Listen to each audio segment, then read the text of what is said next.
Hello, this is Joe from Nerd in Korea. We are looking at we're doing a budget deck and a regular deck. So this is kind of like a budget deck and deck check-in at the same time. So doing my version I have and the budget version again.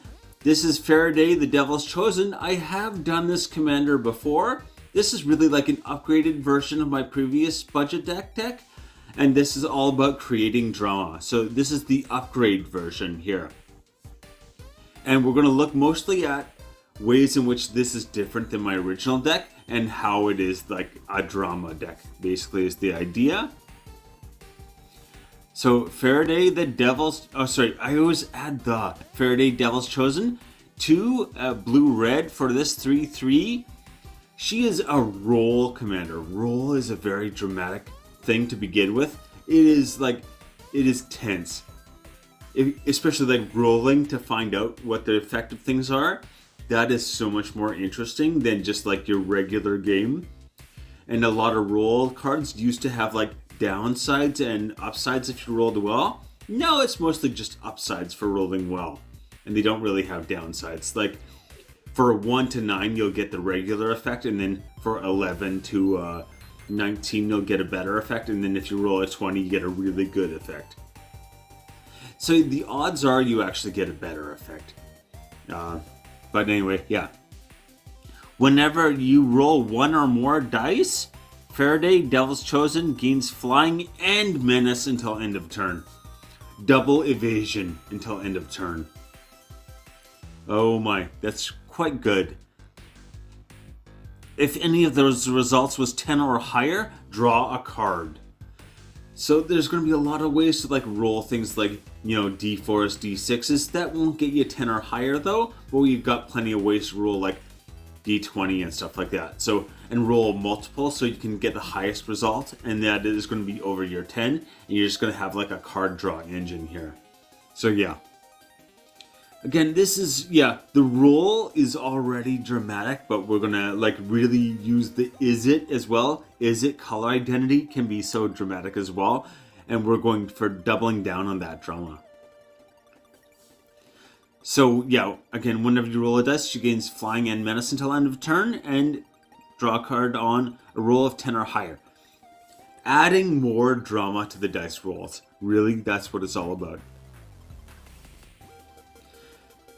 So the 2 main differences between this deck and the previous deck are, as I said, a lot of like board reversing kind of effects, where you all of a sudden you play this and it's like, oh, the whole board state has changed. And also, lots of copying. We're going to copy things a lot because that is extra tricky and can be make it pretty interesting. Alright, so as usual, this is a real deck I have assembled to play. So I do have this deck. I've even got to play with it a couple times. It did okay. I was playing against some pretty scary decks, so I didn't win, but it did like hold up at least. Both my original version and the budget version are available in the description. So I've actually put a link to the video, the original video I did, and then this budget version, the drama budget version, and the my version. So we're going to have 3 links, which is a lot, in the description. This is reviewing what they have in common and will work for either. Again, I tried to keep most of the video focused on like what's the 2 have in common. And then the last section of the video I'm going to talk about how they're different. Kind of like contrasts, compare and contrast kind of thing. So here we go. So my deck price is $74.23, still pretty budget, honestly. It was based off of a budget deck, so it's still, I think $74 is just full on budget for, for a lot of people would probably consider that budget. And then I have the budget version also, that's $37.30, so way cheaper. We're talking about like half the price there, so yeah. The design objective, have big drama and mind-bending turns. So this is going to have like just always doing something, always like turning something on its head. You can really just keep upsetting the game state Every time someone's going to think they know what's going on in the game, you're going to be like, boom, and then all of a sudden, it's all bets are off. This is determined using the TCG player market price. I can talk. Not a sponsor, not at all. I am focusing this video more on the upgrades, so the video of the original deck is in the description as well, as I said. And you can check the decks on moxfield.com. Alright, Farideh, Devil's Chosen. Again, she's an Izzet commander, which is great for the big drama. And using lots of like tricks and all kinds of things. So this is about having big turns and changing the board state quickly. As I said, this is good, especially once you get this going, it is just going to be like insane. Yeah. People will not know what to expect every time. Part 1. So this is like the commander and the mechanics. Really how the deck works. These are the main cards that make the deck work. Again, Farideh, big drama. This is the big drama deck for sure. Or both these decks are big drama decks, whatever. Again, these are things that the two decks have in common. So this applies to both. Anyway. The commander, as we said, she does have 2 forms of evasion. Anytime you roll, you get flying and menace. Also, if you roll 10 or higher, draw a card. She starts as a 3/3, so that's not very high, but we're going to have ways to give her double strike or double damage. That'll make it so you really just have to get to 11, and then you can start one-shotting people. It will not be hard. She is heavily focused on the roll mechanic. As I said, very dramatic mechanic, which makes it a perfect fit for what we're trying to do here. And yeah, just can be a major threat as well. She can kind of come out of nowhere and be a big threat. High synergy cards. So Strength Testing Hammer. Actually had this recently in a game, and it was really, really a pain in people's butt, that's for sure. For 1, this is an equipment that has equipped 3. And whenever a equipped creature attacks, roll a 6-sided die. That creature gets +X/+0 until end of turn, where X is the result. So you're going to be just every time you declare an attack, you roll. So you put this on Farideh. Every time you attack with her, she automatically roll, which means she gets flying, menace, and an attack bonus. So with Farideh, this is crazy. Then if it has the greatest power or is tied for the greatest power among creatures on the battlefield, draw a card. So this can even like double down your card draw. Again, it's a D6, so you won't get the card draw from her ability, but this has its own ability to give you that card draw. Especially if you combine this with another equipment, like we have Blackblade Reforged. If you have both of these on, she'll probably be the highest power on the battlefield. And then you're just going to be drawing a card every turn and maybe rolling extra to draw more cards and so on and so on. It gets pretty scary. Okay, Bluster Squall. This, again, is for 1 blue, tap target creature you don't control, overload 3 in a blue. The overload is what really matters.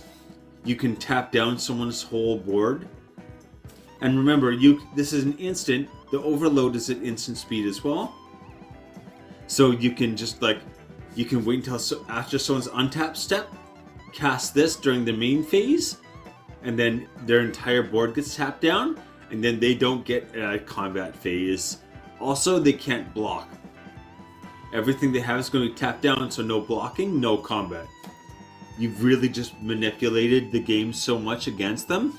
And even if there's 2 other players, hey, they get to untap and they can attack that person for free.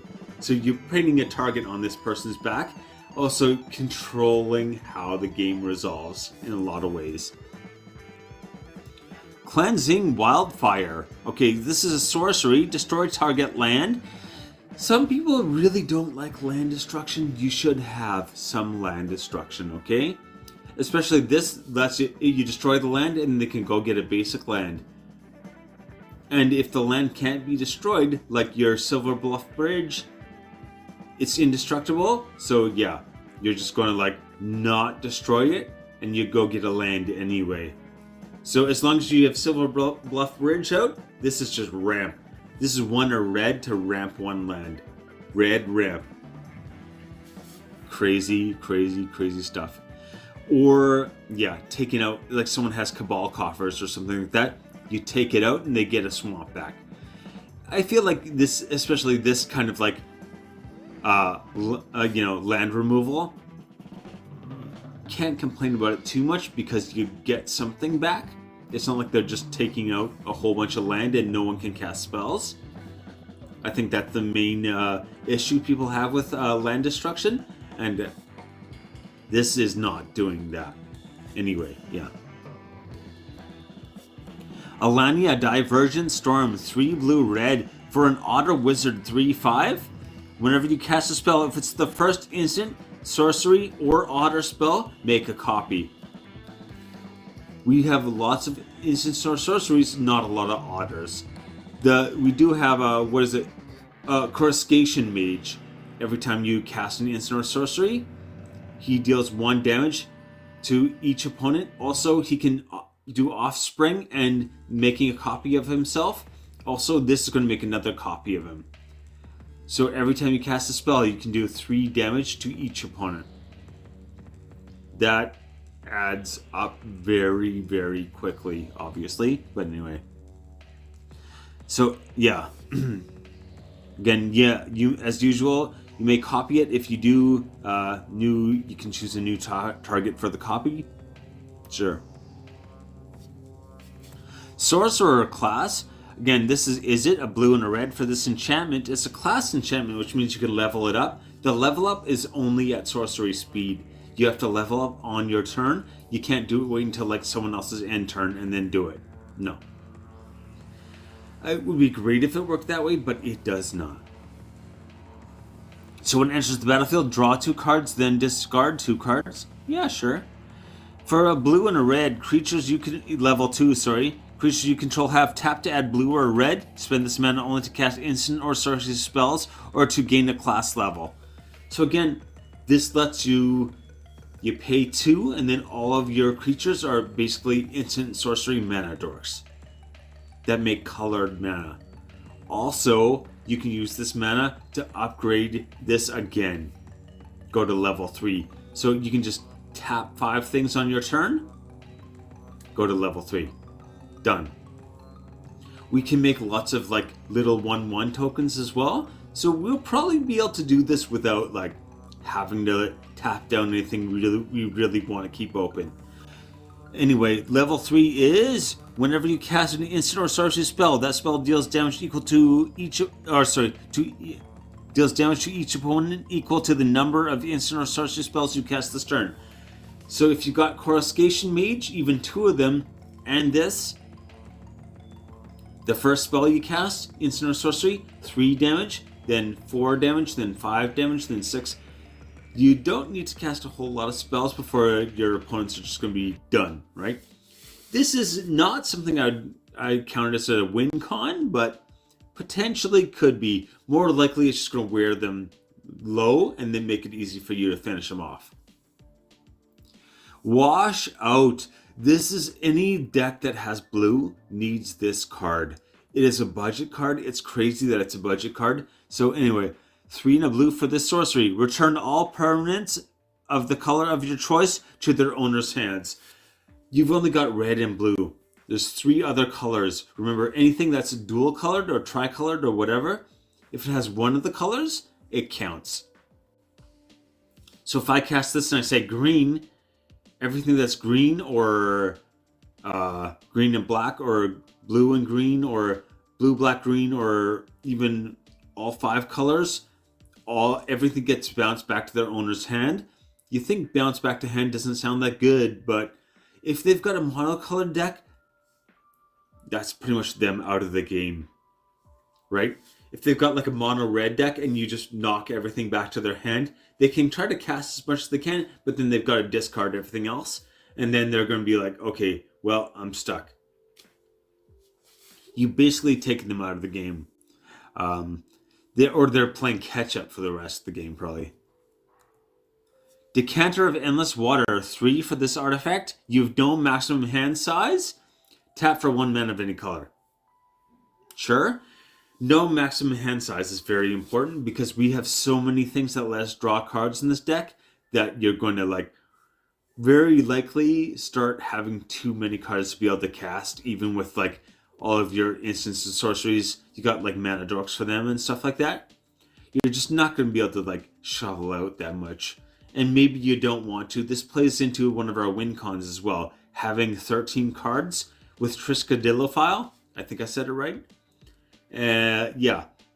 Having more than 13 and then discarding down to 13 is probably the easiest way to do that. So yeah. Part 2, the plan. So we're going to look at what are our deck objectives. I am focusing mostly on what I've changed here. So if you want a kind of the original version of the plan, go to the previous video, and yeah, that still pretty much applies here. But here I'm looking mostly at what we want to focus on for the new deck. The plan. Okay, ramp. Ramp. Always ramp first. I always say it every single time, and I mean it every single time. Copy. Again, this is the thing I've added, so maybe it's not fundamental to the deck working, but it is kind of more of the interesting fun bits. Win con. Now, win cons, 2 of them are actually the same as the previous video, but yeah, I would say it's not necessarily, but yeah.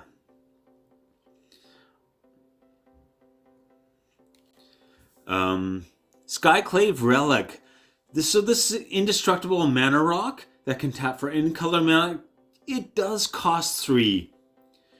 Casting it like this costs 3. That's true. I recommended this and a bunch of people got really snarky with me because I was recommending a mana rock with the 3 casting cost. Okay. It has kicker 3 also. And if you pay the kicker 3, you get 2 token copies of this. So you get 3 mana rocks that cost a total of 6 mana, which is 2 mana per mana rock. Also, they're indestructible, which is pretty handy.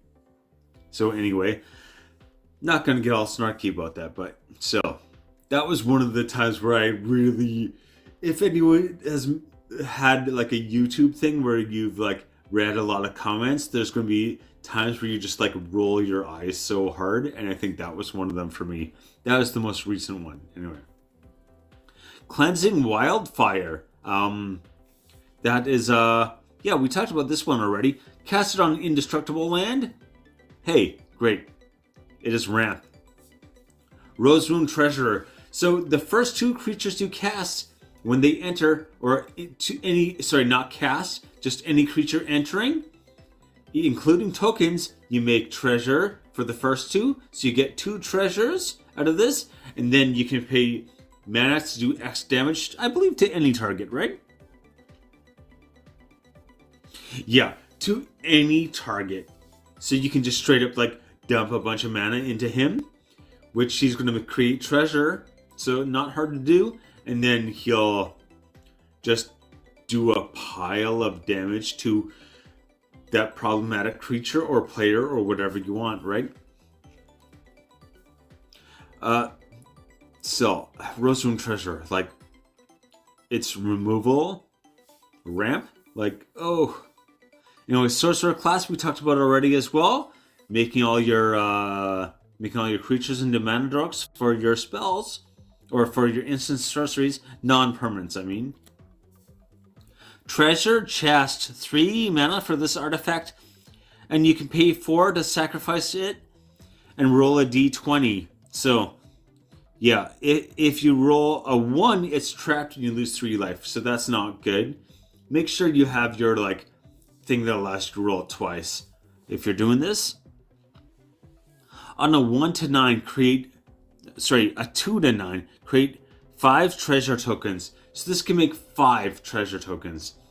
It does cost you more to get it like cast and everything, but the potential for that is like insane. On a 10 to 19, you gain 3 life, draw 3 cards. Card draw, something that's always welcome. And then on a 20, search your library for a card. If it's an artifact card, you may put it into the battlefield. Otherwise, put the card into your hand, then shuffle. Depending on what version of the deck you have, you should know, like, oh, I want to get this artifact or this artifact. Maybe an equipment, maybe twinning stuff, maybe, depending what you want to do. But yeah, you're going to have options for sure. Copy. Okay, so this is the battle. When you cast it for 5, it comes in, you get to search your library for an instant or sorcery, I believe. And then, yeah, whenever you cast an instant or sorcery spell from your hand, you may copy that spell, choose new targets for the copy. So this is just going to automatically copy spells you cast. Oh boy. Dual casting for a 1 and a red. This is an aura. Enchant creature aura, I should say. And it has pay a red, tap, copy target insert sorcery spell you control. You may choose new targets for the copy. And Alania Divergent Storm we already talked about. So yeah. Again, there's only 3 that the decks have in common. There are more though. Win con number 1. Commander damage. Again, Sword Coast Sailor lets you attack whoever has the most life and not get, or whichever opponent has the most life, and they cannot block you, or you're unblockable, I should say. Black Blade Reforged and critical hit. You're pretty much set from there, right? Black Blade Reforged gives you +1/+1 for each land you control. Critical hit. Target creature gains double strike until end of turn, and every time you roll a 20 on a die, you can take this back into your graveyard and put it back into your hand. So, also, we have ways to get double strike in each deck. There's different ways, though. So it's Fire Shrieker in the budget one, and the non-budget one is the Spear of Leonidas. So yeah, we do have ways to do that as well. But this is very easy commander damage win con there. Win con number 2, combat damage. Balamor, Battle Mage Captain for a blue and a red. I used this recently in a budget deck. Can't remember which one. Whenever you cast an instant or sorcery spell, creatures you control get +1/+0 and gain trample until end of turn. Trample is amazing, but we want really the damage boost is what we're looking for. Cone of Cold for 3 and a blue. Again, you're going to roll a d20. Rolling, lots of fun. For on a 1 to 9, tap all other creatures, right? All creatures your opponents control. And for, 10 to 19, you tap them all and they don't untap during their controller's next untap step. So you get a full extra turn of like being able to attack without them being able to untap. And then, also for on the 20, you tap all creatures your opponents control. They don't untap during the next unstep, and anything entering the battlefield comes in tapped, I believe. Yeah. Your opponents, everything they cast comes in tapped. So usually they'd be able to block with the things that they just cast because they aren't tapped, and this taps them.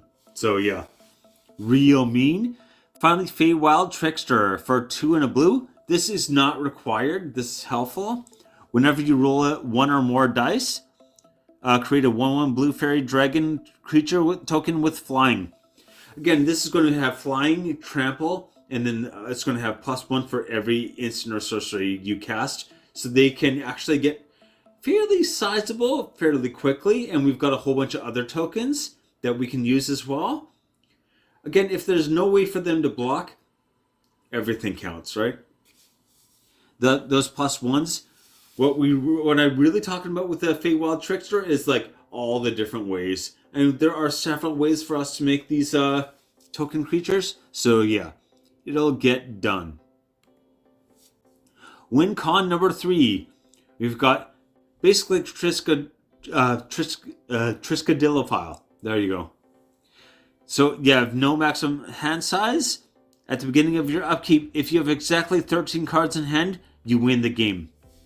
So you can just win the game off that. We got Robe of the Archmagi. When you do damage, you draw as many cards as you did damage. With Farideh, that's going to be frequently and a lot. The last thing you really need is a way to discard a bunch whenever you want, and that's what Ghostly Pilferer does. So, whenever an opponent casts a spell from anywhere other than in their hand, draw a card. So that does include commanders, right? Every time someone casts their commander, you get to draw a card. Very nice. But what we want this for is discard a card. It can't be blocked this turn. Again, it lets you discard anytime you want. Even during someone else's turn, you can just discard. So let's say you have 15 cards in hand. It's about to be your turn. Great. Discard 2. You're at 13. Start your turn. Win the game. Over. And win con number 4, card draw. We've actually got 2 Izzets in the non-budget version. The budget version just has this one. So it has the Fire Mind, 2 blue, red. For a 4/4 flying dragon, of course. And every time you draw a card, he deals 1 damage to any target. And also you can tap him to draw a card. And Curiosity, 1 blue for this aura. Every time it deals damage, the creature it's attached to deals damage, you draw, you get to draw a card. So again, it's going to let you draw a card, and then he's going to deal 1 damage to an opponent, and then you get to draw a card, deal a damage, draw a card, deal a damage. Basically, it goes infinite right away. Not quite infinite, because you can turn it off just by targeting something other than a player. So you're not going to mill yourself out. Part 3, budget versus non-budget. So we're kind of comparing and contrasting here. I guess this is contrasting before I was comparing, but whatever. So now we'll take a look at the budget and non-budget decks differ. At only 75 decks, the non-budget deck is still pretty budget. As I said before, it's under 75, which is still, I think, fairly end, relatively. So the budget is Fire Shrieker, non-budget Spirit of Leonidas. Again, Spirit of Leonidas can give double strike just like Fire Shrieker, or you've got options, basically, is why it's better. Budget is Teleportal, you can make 1 thing unblockable and give it +1 until end of turn, or overload it to give all of your stuff unblockable and +1 until end of turn. Potential win con. Mass Diminish. Again, this is not quite the same thing. It really isn't, but you can also just make everything else's stuff 1/1s.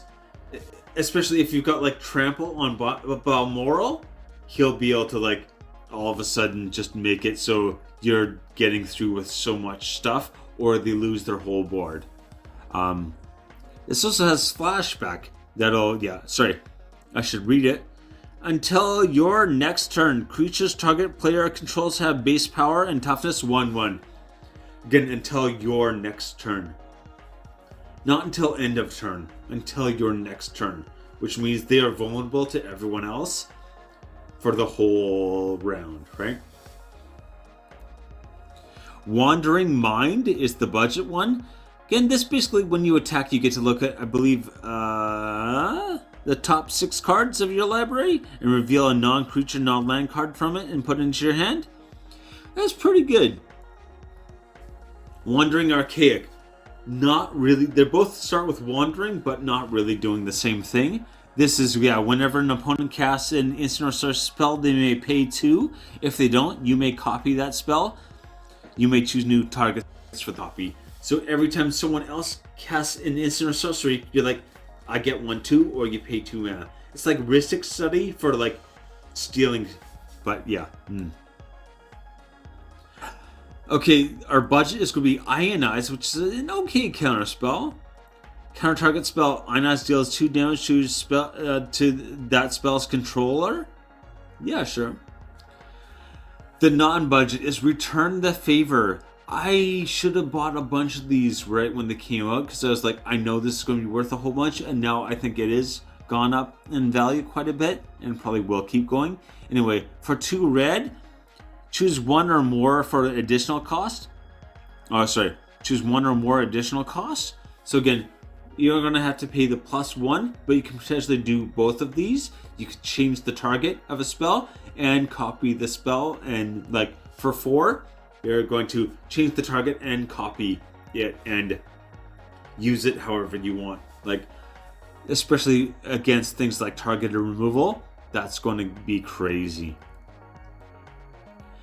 So the budget here, we got Jace's Sanctum, which is 3 in a blue for an enchantment. Instant sorcery spells you cast cost 1 less to cast, so cost reduction is nice. And whenever you cast an instant or sorcery spell, scry 1. Scry is very nice. Non-budget, this is kind of a weird thing to look at as like an option, but Stormkiln Artist, so he gets +1 for each artifact you control. He's a 2/2. Again, 3 in a red, and whenever you cast or copy an instant or sorcery spell, create a treasure token. So instead of cost reduction on instant sorceries, he's going to make a whole bunch of treasure tokens. Especially with Rose Room Treasurer, you're going to start getting like a large pile of treasure, and that's when you can like potentially sack all that treasure and just use Rose Room Treasurer's ability to like deal a whole bunch of damage right to a player's head. Maybe winning the game. Lithomantic Barrage. I love this because it is 1 mana for this sorcery. Spell can't be countered, always very nice. It deals 1 damage to target creature or planeswalker. Meh, right? Really not good, but it deals 5 damage instead if that target is white or blue. Again, creature or planeswalker, 5 damage if it's white or blue. Especially in a commander game, someone's going to have white or blue. I don't know if I've ever played in a game where no one had white or blue. So yeah. A lot of times it might have both, honestly. Twinning Staff. Again, this is their non-budget, so every time you copy a spell, you make an extra copy, basically. And for 7 and tap, copy target instant or sorcery spell you control. Choose new targets for the copy. Once again, you copy it. For 7 is really high, but you get 2 copies for 7. That's potentially not as bad. Still not great. Final thought. Okay, I built this with fun and making an interesting game in mind. This deck will have the entire table turned around over and over, providing you with lots of options and punishing other players for messing with you. So this is all about like switching things up and always turning things on their head. Most importantly, it keeps it interesting and makes big turns for everyone. This isn't, if you've got this deck, you're not going to have a game where it's like, oh, this person's just like dominating the table all game. You're going to keep being able to be like, no, not this time. No, now it's like, it's going to be very, very action-packed. That's all I can say. Anyway, take it easy.